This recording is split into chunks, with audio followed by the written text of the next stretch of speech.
Did you know there are nearly 7,000 languages spoken on Earth today? That's 7,000 ways to scream "run" if zombies suddenly took over. But the real question is, would running even help? What if the world as we know it collapsed under the weight of the undead? Could humanity band together? Or would we tear ourselves apart before the zombies even had a chance? Let's find out. First, let's set the stage. The apocalypse doesn't begin with explosions or government warnings. No, it starts quietly. A mysterious illness spreads through a small, unsuspecting town. At first, it's dismissed as the flu, but within days, victims start acting strange. Reports of people biting others flood emergency lines. Authorities call it hysteria, until the bitten rise again. Suddenly, your city's skyline is no longer a beacon of progress, but a shadowy graveyard, crawling with the undead. Let's talk about what makes zombies terrifying. It's not just their hunger for human flesh, it's their relentlessness. Zombies don't tire, they don't negotiate, and worst of all, they don't feel fear. Whether they're the shambling kind from classic movies or the sprinting nightmares of modern horror, one bite is all it takes to turn you into one of them. So how would humanity respond? The first 48 hours would be chaos. Governments might declare martial law, urging citizens to stay indoors and stockpile supplies. But let's be honest. When was the last time you saw people calmly queue for anything during a crisis? Grocery stores would be looted in hours. Gas stations would run dry. And then there's the internet. Social media would explode with misinformation. Zombies can climb. Garlic repels them. The government planned this. For those lucky or unlucky enough to survive the initial wave, the challenge wouldn't just be zombies. No, the real enemy would be us. Trust would dissolve as quickly as society. Would you risk saving a stranger who might steal your supplies later? Would your neighbor?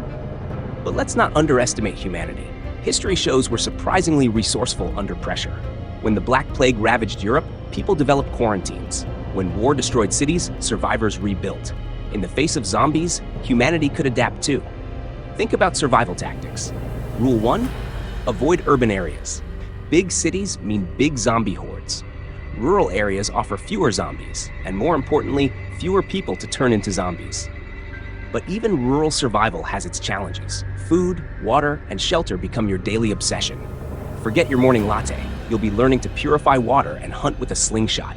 Communication would break down fast. No cell service, no internet, no morning scroll through your feed. Instead, survivors might turn to old-school methods. Ham radios, smoke signals, or even carrier pigeons. Could you train a pigeon in a crisis? Probably not, but someone might. Now, let's tackle the big question. Can we beat the zombies? The answer depends on their type. If they're the slow, shambling kind, we have a fighting chance. Strategically placed barriers, combined with good old-fashioned teamwork, could hold them off. But if we're talking fast zombies, the kind that sprint like they're auditioning for the Olympics, things get tricky. Fast zombies mean constant vigilance. One mistake, and it's game over. And what about the science? Could we cure zombification? Maybe. If the apocalypse started as a viral infection, researchers might develop a vaccine. But that assumes we'd have enough scientists, equipment, and time. And let's be honest, in most zombie movies, the lab always gets overrun before they finish their work. It's like the scientists are doomed from the start. Now for a moment of levity. Let's talk about zombie-proofing your wardrobe. Leather jackets? Not just a fashion statement, they're also bite-resistant. A chainmail suit? Sure, it's not the most breathable option, but it's incredibly effective. Want to add some flair? Throw in a hockey mask and shin guards.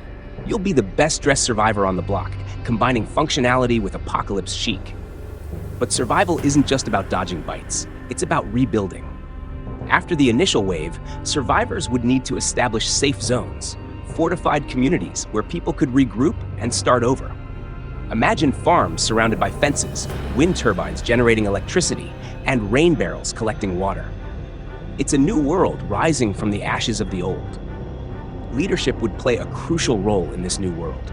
Would governments step back in, or would local leaders rise to the occasion? Either way, tough decisions would have to be made.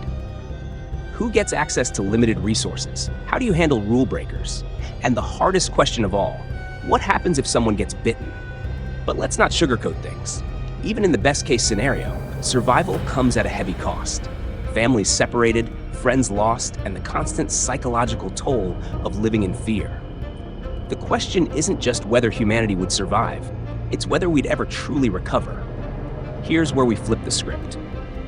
Zombies might be the spark for humanity's downfall, but they could also force us to confront our flaws. Without technology to distract us, we'd have to rely on each other. Communities might rediscover the importance of trust, cooperation, and shared purpose. The very things zombies threaten to destroy could become the foundation of our recovery. Could we survive a zombie apocalypse? Probably, but not without scars, both physical and emotional. Humanity has always been resilient. We've faced pandemics, wars, natural disasters, and even the horrors of reality TV. Zombies? They'd just be another chapter in our survival story. And hey, if you want to be prepared, maybe start learning how to grow your own food, purify water, or swing a bat like a pro. You never know what skills might come in handy. Now, before you return to your safe, zombie-free life, don't forget to hit that subscribe button. Because when the next "what if" question comes knocking, you'll want to be the first to hear the answer. Stay safe, stay curious, and maybe keep a cricket bat by the door, just in case.